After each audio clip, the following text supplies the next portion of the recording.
अस्सलाम वालेकुम, मैं हूँ काश अकरम और आज आपके लिए एक इंफॉर्मेटिव वीडियो लेके आया हूँ स्पेन के इंतखाबी निज़ाम के ऊपर।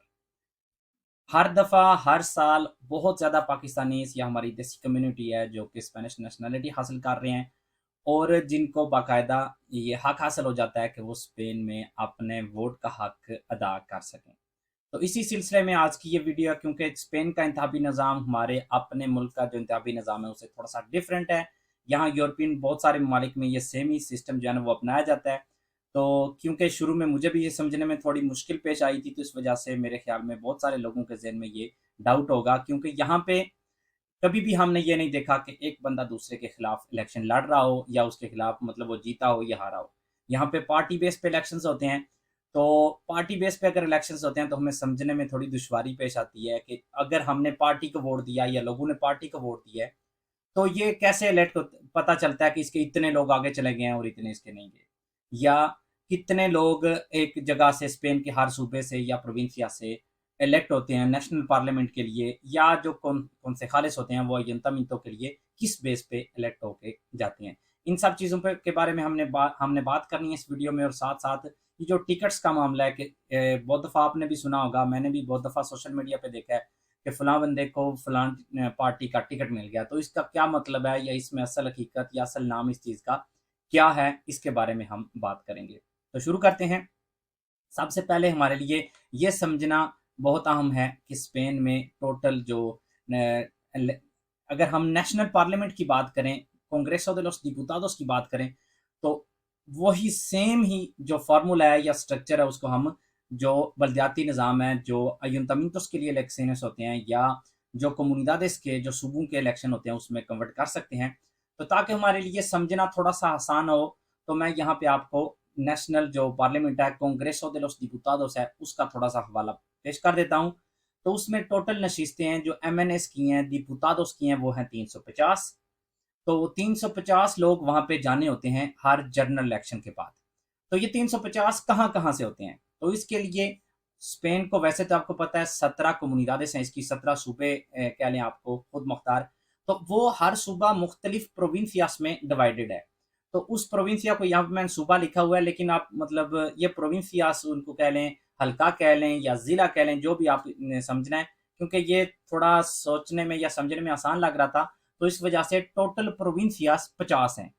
प्रोविंसियास क्या हैं? जैसा कि कातालुनिया में आ गया बार्सिलोना, तारागोना, lleida, अंदालुसिया में आ गया सेविया, कोर्दोबा, जो मालागा वगैरह। तो ये हर कोmunidad में छोटे-छोटे मतलब हर छोटे-छोटे तो नहीं खैर, हर कोmunidad में कुछ प्रोविंसियास होते हैं। जैसा कि अरागोन में आ जाता है तेरुएल, सरागोसा और हुएस्का। तो ये सारे जो प्रोविंसियास हैं सारे स्पेन के अगर हम इनको टोटल कर लें तो ये 50 बनते हैं। तो नेशनल असेंबली के लिए हर सूबे को सबसे पहले तो 2-2 नशिस्तें दे दी जाती हैं। हर सूबे को 2-2 नशिस्तें दे दो, चाहे उसकी आबादी कम हो या ज़्यादा हो। तो 100 नशिस्तें होगी क्योंकि 50 को हम अगर 2-2 देंगे तो 100 नशिस्तें होगी। उसके बाद सेउता और मेलिया जो स्पेन के शहर हैं मोरक्को की साइड पे, उनको 1-1 दे दो। 102 हो गए। 350 में से 1 तो 2 तो इस तरह से हमने डिवाइड कर दिए 102। और उसके बाद हर प्रोविंसिया को उसकी आबादी के लिहाज से जो वो नशिस्तें दी जाती हैं। मतलब जो बहुत ज़्यादा आबादी वाले एरियाज़ हैं उनको बहुत ज़्यादा नशिस्तें मिलती हैं और जो कम वाले जैसा कि ला रियोजा हमारा सूबा भी है, कोmunidad भी है और प्रोविंसिया भी है, इसको टोटल 4 मिलती हैं। अरागोन को 7 मिलती हैं या शायद इससे भी ज़्यादा। मैड्रिड को पिछली बार 37 जो मिली थी, 37 जो है ना वो नशिस्तें मिली। तो इस हिसाब से हर सूबे को उसकी आबादी के लिहाज से नशिस्तें मिलती हैं। लेकिन ये सब कुछ इलेक्शन से पहले पता होता है कि यहाँ से बार्सिलोना से कितने एमएनएस इलेक्ट होके जाने हैं, येइदा से कितने जाने हैं, सरागोसा से कितने जाने हैं, तेरुएल से कितने जाने हैं। तो ये सब कुछ पहले जो है ना ये पता पता होता है क्योंकि टोटल आबादी के लिहाज से जिन लोगों को वोट का हक हासिल है, उनकी इस आबादी के लिहाज से ये सारी नशिस्तें तक़सीम कर दी जाती हैं। एक दफ़ा ये तक़सीम हो जाती है इलेक्शन से पहले, तो बाद में जब हर सूबे को पता होता है, हर प्रोविंसिया को पता होता है कि हर पार्टी को भी पता होता है कि इस प्रोविंसिया से हमें इतनी नशिस्तें टोटल हैं। तो फिर क्या करती हैं पार्टीज़? फिर आ जाती हैं अगली कॉन्सेप्ट जो मैं आपको समझाने की कोशिश करूँगा वो है लिस्टास। अगर मुझे पता है कि बार्सिलोना से टोटल 20 लोग इलेक्ट होके जाने हैं, तो मैं क्या करूँगा, बार्सिलोना के लिए अगर मेरी पार्टी का नाम है एस्केरा रिपब्लिकाना, तो मैं 20 लोगों की लिस्ट बनाऊँगा एक, और उसके बाद सुप्लेंतेस की भी बनाऊँगा। अगर इनमें से किसी को कुछ हो गया तो 10 ये लोग हैं पीछे, तो ये उनको इस तरतीब के साथ सुप्लीट करेंगे। मसलन अगर हम सारी की सारी सीटें हम जीतते हैं, तो ये हमारे 10 लोग नेशनल पार्लियामेंट जाएँगे, जो कांग्रेस de los Diputados जाएँगे। इस तरतीब के साथ नंबर 1 पे ये है, नंबर 2 पे ये। अगर सिर्फ हमें 3 मिलती हैं तो पहले 3 जाएँगे। अगर सिर्फ हमें 8 मिलती हैं तो पहले 8 जाएँगे। इस तरतीब के साथ, मतलब लिस्टास का मतलब ये होता है जितनी वहाँ पे टोटल नशिस्तें हैं वो सारी हम तरतीब के साथ लिख देते हैं कि हम बहुत पॉजिटिव हैं और हमें ये लगता है कि हम सारी सीटें अगर जीते हैं तो ये सारे लोग हमारे जाएँगे। अगर खुदा ना खास्ता किसी को कोई बीमार हो जाता है या किसी का कोई मसला बन जाता है, तो उसके बाद सुप्लेंतेस की एक लिस्ट होती है, वो इनको सुप्लीट करेंगे। तो ये होती हैं लिस्टास। मतलब हर पार्टी, अगर नेशनल असेंबली को छोड़ के आप अय्युनतमीतो की बात करें, तो बार्सिलोना की अय्युनतमीतो के लिए कॉन्सेजालेस चाहिए, मिसाल मुझे नहीं पता कितने होते हैं, लेकिन आप समझ लें कि 40 चाहिए। तो हर पार्टी 40 लोगों की लिस्ट देगी कि अगर हम सारे कॉन्सेजालेस अगर हमारे जीत गए, मतलब सबसे ज्यादा हमारी जो सीटें होंगी, सारी सीटें सॉरी, तो ये सिर्फ हमारे लोग ये 40 के 40 जाएंगे। लेकिन क्योंकि प्रैक्टिकली ये नामुमकिन होता है, लेकिन फिर भी लिस्ट पूरे 40 की 40 जो है ना वो दी जाती है, और उसके बाद भी कुछ सुप्लेंतेस की भी लिस्ट जो है ना वो दी जाती है। तो इस तरह से, ताकि हमें समझना थोड़ा सा आसान हो आप लोगों को, मैं एक एग्जाम्पल दिखाता हूँ। ये 2019 का जो इलेक्शन हुआ था, जो नेशनल जनरल इलेक्शन था, तो उसमें जो प्रोविंसिया है सेविया कातालुनिया में, सॉरी अंदालुसिया में, तो उसमें टोटल जो नशिस्तें जो वहां से इलेक्ट होके एमएनएस जाने थे नेशनल असेंबली, वो उनकी तादाद थी 12। तो यहाँ पे आप देख सकते हैं, जो पार्टिदो सोशलिस्टा है, पेसोए है, उसने 12 लोगों की ये लिस्ट दी थी, और उसके बाद 3 लोग उन्होंने ये एक्स्ट्रा भी रखे थे, अगर इनमें से किसी को कुछ हो जाता है तो ये जो है ना ये उसकी जगह पे जाएंगे। अगर यहाँ से इनको सिर्फ 5 मिलती हैं, जो कि पिछले इलेक्शंस में यहाँ पे देख सकते हैं, इलेक्टोस अंटेरियोरेस, मतलब जो पिछले इलेक्शन हुए थे उनमें इनको 5 नशिस्तें मिली थी। तो अगर इस दफा भी 5 ही मिलती हैं तो ये पहले 5 लोग पार्लियामेंट जाएंगे, बाकी जो दूसरे हैं वो नहीं जाएंगे, मतलब वो वेट किसी कोई और होता शायद उनको बाद में दे दें, लेकिन वो पार्लियामेंट नहीं जाएंगे। लेकिन यहाँ पे आप देख सकते हैं, ये बंदा, ये जो लड़की है क्रिस्टीना पेरेस, ये लिस्ट में तो है लेकिन लिस्ट भी सुप्लेंतेस की है। तो इसमें ये होना चाहिए ताकि ये औरत पार्लियामेंट जाए, उसके लिए ये होना है कि ये सारे इलेक्ट हों, किसी भी और पार्टी को कोई भी सीट ना मिले, और ये सारे इलेक्ट होने के बाद इनमें से 3 ऐसे हैं जो या तो बीमार हो जाएं या फोत हो जाएं, कुछ भी इनके साथ मसला बने, ताकि ये जाए वहां पे। मतलब समझ लें नामुमकिन से भी नामुमकिन, लेकिन ये एक लिस्ट में नाम आ गया। तो इस तरह का लिस्ट में नाम आता है। तो बहुत दफ़ा ऐसे होता है कि आप लोग अखबार में देखते हैं, सोशल मीडिया पे देखते हैं कि फलां बंदे को इस पार्टी का टिकट मिल गया, फलां बंदे को। अगर आप देखें कि पिछली बार इस पार्टी ने वहां से कितने लोग इलेक्ट किए थे या कितने लोग इस पार्टी के गए थे, तो शायद एक भी ना हो, और वो बंदा लिस्ट में 5 6 7 8 नंबर पे हो। लेकिन ये है कि हमारे लिए एज ए कम्युनिटी, अगर हम हकीकत में सियासत में हिस्सा लेना चाहते हैं तो ये अच्छी बात है। लेकिन अगर सिर्फ ये फोटो सेशंस का हिसाब है तो उस वजह से चलें, फिर टिकट वो टिकट ही होती है। एक साल, इस साल भी मिली, अगले साल भी मिलेगी, लेकिन ये वो टिकट तक ही रह जाती है। अगर हम बाकायदा सियासत में जाके मेहनत नहीं करते, सिर्फ हम इसी चीज़ पे रह जाते हैं कि ठीक है हमारा लिस्ट में नाम आ गया था, अगले साल भी क्योंकि हम माइनॉरिटी हैं तो माइनॉरिटी बेस पे भी हमें वो इंक्लूड कर लेंगे, चलें चलता रहे, अगर प्रैक्टिकली आपने उसमें काम नहीं करना तो। लेकिन अगर आप प्रैक्टिकली इनकी सारी जो मीटिंग्स वगैरह हैं उसमें जाएँ सब कुछ, तो फिर आहिस्ता-आहिस्ता से आप ऊपर भी इंशाल्लाह आ जाते हैं। क्योंकि बहुत दफ़ा हमें लगता नहीं, लेकिन यहाँ पे बहुत ज़्यादा जो है ना वो मेरिट पे काम होते हैं। अच्छा, ये होगी लिस्टास। उम्मीद करता हूँ कि आपको ये समझ आ गई होगी कि जी लिस्टास का कॉन्सेप्ट है ये कैसे है। तो अब समझ लें, इसी सूबे को हम ले लेते हैं। सॉरी, इसमें क्योंकि एग्ज़ाम्पल मैंने 7 की बनाई है, तो मैं आपको समझाता हूँ। अब एक दफ़ा इलेक्शन हो जाते हैं, तो फिर कैसे पता चलता है कि एक पार्टी, तो अब मैं आपको ये समझाने की कोशिश करता हूँ कि एक दफ़ा इलेक्शंस हो गए हैं, तो कैसे पता चलेगा कि एक पार्टी को कितने उसके नुमाइंदे मुंतखब हुए हैं, दूसरी के कितने, तीसरी के कितने।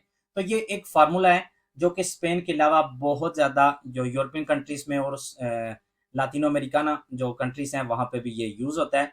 तो उसके लिए क्या करते क्या हैं, तो सबसे पहले, तो पहले तो हमें ये पहले से ही पता है, जिस तरह मैं अभी आपको मैंने बताया कि इस हर जगह से कितने कौन से खालिस इलेक्ट होने, अगर हम अय्युntamiento के इलेक्शंस की बात करें, या अगर हम नेशनल असेंबली की बात करें तो कितने डिपुटाडोस हमारे इलेक्ट होने हैं। तो यहाँ पे एग्जाम्पल मैं आपको बताऊंगा एक ऐसी जगह की जहां से टोटल 7 लोग इलेक्ट होके आगे जाने थे।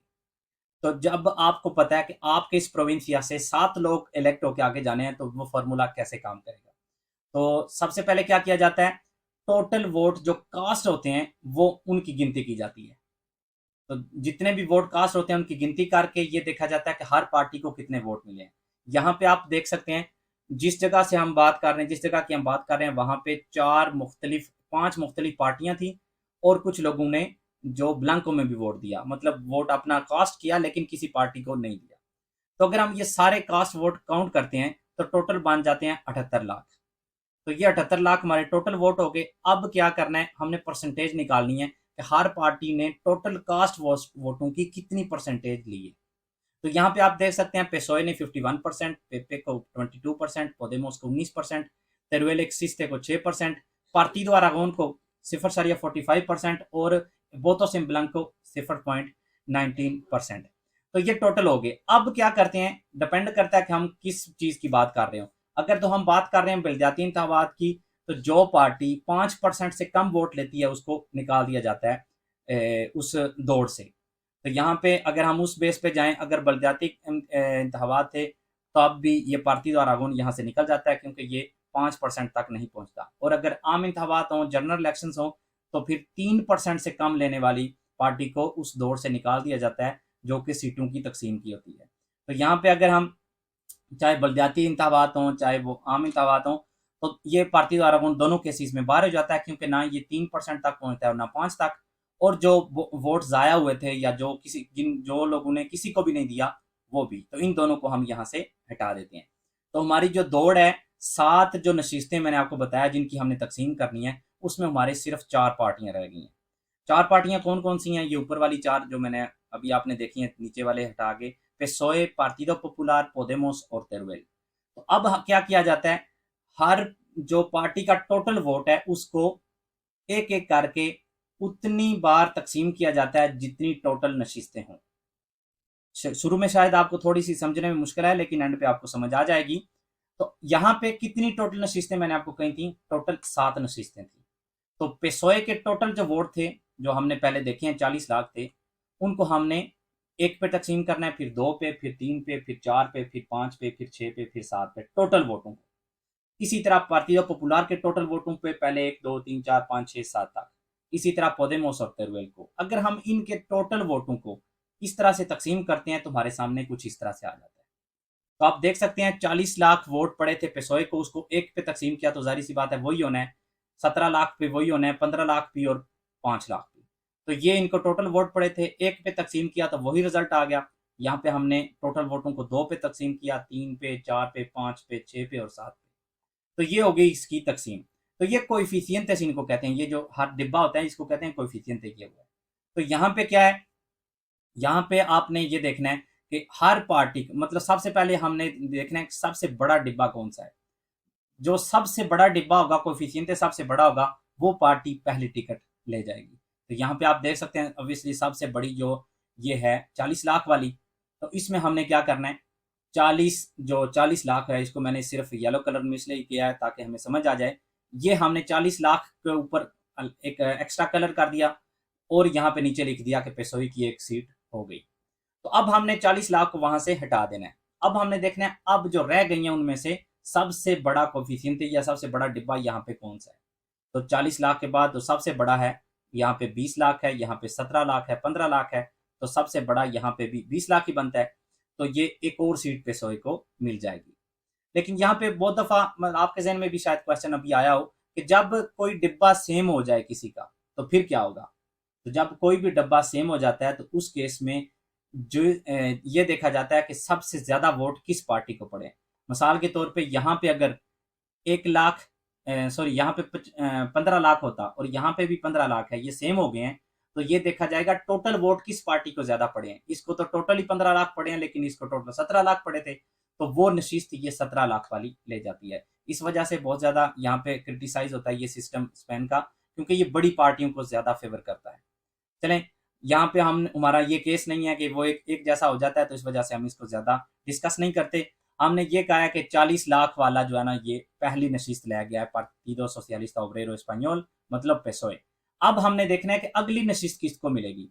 तो अगली नशिस्त के लिए हमने अब देखना है कि 40 लाख के बाद कौन सी है, ये 20 लाख वाली है, वो भी पेसोए की है, तो पेसोए की 2 सीटें होंगी। अब हमने 20 लाख को भी यहाँ से खत्म करके देखना है। अब उसके बाद सबसे बड़ा कौन सा है, तो उसके बाद पेसोए का था 13 लाख, पेपे का था 17 लाख और पोदेमोस का 15 लाख। सबसे बड़ा 17 लाख हुआ, तो अगली नशिस्त ले गई पेपे। तो अब इसको छोड़ के सबसे बड़ा कौन सा है, 13 लाख, 8 लाख या 15 लाख, तो पोदेमोस सबसे बड़ा है, तो अगली सीट लेगी पोदेमोस। अब इसको छोड़ के सबसे बड़ा कौन सा है, 13 लाख, 8 लाख, 7 लाख या 5 लाख, तो सबसे बड़ा हो गया 13 लाख, अगली पेसोई ले गई। अब 13 लाख को छोड़ के 10 लाख, 8 लाख, 7 लाख या 5 लाख, तो सबसे बड़ी 10 लाख हुई, तो ये ले गई अगली नशिस्त। अब आखिरी के लिए अगर हम यहाँ से 10 लाख हटा देते हैं, तो सबसे बड़ा कोएफिशिएंट है कहाँ पे रह गया है, तो 8 लाख यहाँ पे है, 8,75,000 यहाँ पे है, 7 और 5, तो 8,75 सबसे बड़ा है, तो पे अगली सीट ले गई। तो ये अगर हम काउंट करें, तो आप देख सकते हैं पार्टिदो सोशलिस्टा ओब्रेरो एस्पाñol पेसोए ने 4 लिए हैं, पेपे ने 2, पोदेमोस ने 1 और तेरुएल 5 लाख वोट लेने के बावजूद एक भी सीट यहाँ से हासिल नहीं कर सकी। ये मैंने आपको स्टेप बाय स्टेप बताया। डायरेक्ट आप पहले जो आपको डिब्बा मिला था उससे भी चेक कर सकते थे। हमने क्योंकि टोटल 7 नशिस्तें थी, तो टोटल सबसे जो बड़े 7 थे, जो सबसे बड़े 7 डिब्बे थे, उनको हमने इलेक्ट कर लेना है और वो नशिस्तें थी। ऊपर हम देखते हैं सबसे बड़ा 40 लाख है, 20 लाख है, उससे छोटा 17 लाख है, उससे छोटा 15 लाख है, उससे छोटा 13 लाख, 10 लाख और 8,75,000। तो इस तरह से ये सीटें निकलती हैं। किस किस की हैं, इसकी 4 हैं, ये आप देख सकते हैं, इसकी 2 हैं, ये आप देख सकते हैं, और पोदेमोस की 1 है, यहाँ पे आप देख सकते हैं। तो इस तरह से हमारी ये 7 की 7 नशिस्तें हो गई। आखिरी तेरुवेल एक सिस्ते को एक भी नशिस्त नहीं मिली। तो इसके साथ करते हैं आज की वीडियो का अख्ताम। उम्मीद करता हूँ कि आपको समझ आ गई होगी किस तरह का स्पेन का जो इंतखाबी निज़ाम है और किस तरह से यहाँ पे जो नशिस्तें उनकी तकसीम की जाती है। मैंने आपको थोड़ा सा नेशनल असम्बली के हवाले से बताया, लेकिन अगर आप बात करते हैं अयुंतमिंतो की, कॉन्सेजालेस की, तो बिल्कुल वो इसी तरह का सेम फार्मूला जो है ना वो इस्तेमाल किया जाता है और इसी तरतीब के साथ हर पार्टी को जो है ना वो नशिस्त या उसका कौंसेखाल या दिपुतादो जो है ना वो आगे जाता है। तो उम्मीद करता हूँ कि आपको ये वीडियो पसंद आई होगी। मिलते हैं अगली वीडियो में इंशाल्लाह, तब तक के लिए अल्लाह हाफिज़।